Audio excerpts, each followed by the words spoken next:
Bagchi news Telangana BJP incharge Tarun Chugh మాట్లాడుతున్నారు. ఇప్పుడు live చూద్దాం.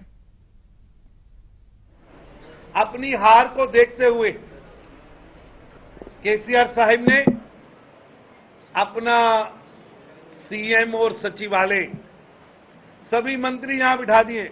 हड़कंप मचा है, हड़कंप मचा है. डांटा जा रहा है विधायकों को, खरीदो खरीदो खरीदो, पैसे से इस चुनाव को खरीदो. मैं केसीआर साहिब को कहना चाहता हूं, सोने की लंका थी रावण की, सोने की लंका. 1 लाख बेटा 1.25 लाख नाती था, लेकिन तानाशाही थी, अहंकार था. वो सोने की लंका भी नहीं रही. 1 लाख बेटा 1.25 लाख नाती. उस रावण के घर ना दिया ना बाती. वो दिया बाती देने वाला नहीं रहा.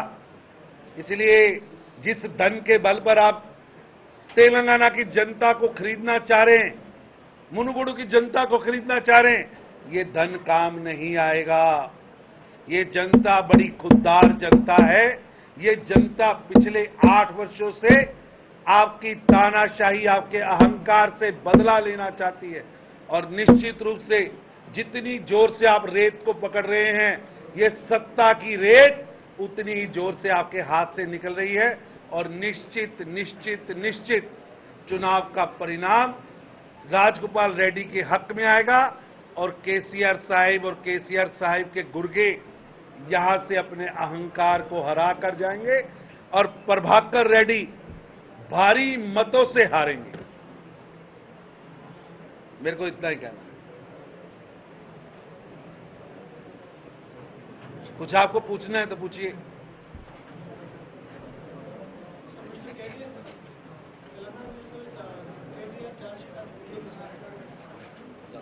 हम तो भैया यहां सत्ता में नहीं थे. चार्जशीट तो पेश करने से पहले केसीआर साहिब को अपने 8 वर्षों पर व्हाइट पेपर जारी करना चाहिए. उन्हें व्हाइट पेपर जारी कर बताना चाहिए कि दलित बंधु की कितनी स्कीम यहां पर बांटी गई, कितने बेडरूम बांटे गए, चावल पर उन्होंने कितना बड़ा झूठ बोला, बंगारू तेलंगाना बनाने के सपने को कैसे चकनाचूर किया. मैं आपके माध्यम से केसीआर साहब से कहता हूं, केसीआर साहब व्हाइट पेपर जारी करिए और अपने 8 वर्षों का हिसाब जनता के सामने रखिए. धन बल से नहीं, रिश्वत तानाशाही से नहीं. तेलंगाना की जनता को वोट लेना है तो बंगारू तेलंगाना बनाने के लिए 4 कदम चलिए तो सही. केसीआर साहब, फार्म हाउस से पॉलिटिक्स चलाना, एयर कंडीशन कमरे से नहीं निकलना,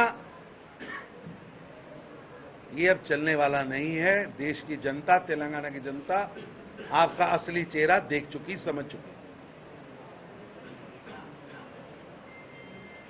कोई और प्रश्न है तो बताइए. दिल्ली से एक स्वामी जी इधर आके एमएलए के अच्छे कर रहे बोल के टीआरएस वाला आरोप कर रहे हैं, आप क्या कहते हैं? मैंने तो कहा भाई साहब कि वो फिल्मी पटकथा है और झूठी पटकथा है.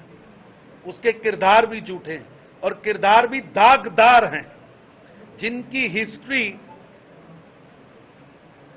इस तरह के क्रिमिनल, झूठ, फरेब पर बनी हो, ब्लैकमेलर हो, कर्नाटका में जिन पे ड्रग के पर्चे हों, जो झूठे केस, झूठे वोट डालते हों, वो क्या चांद पर थूकेंगे.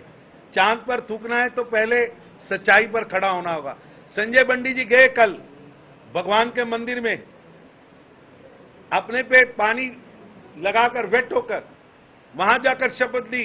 अगर केसीआर साहब सच्चे हैं तो आए, सच्चे हैं तो आए वहां खड़े होकर उसी जगह पर भगवान के सामने शपथ लें. सच का बोलबाला, झूठ का मुंह काला. पॉलिटिक्स में ब्राह्मण का क्या विश्वास है? देखिए, भगवान का घर से ऊपर कोई नहीं. हम गए हैं, आए ना,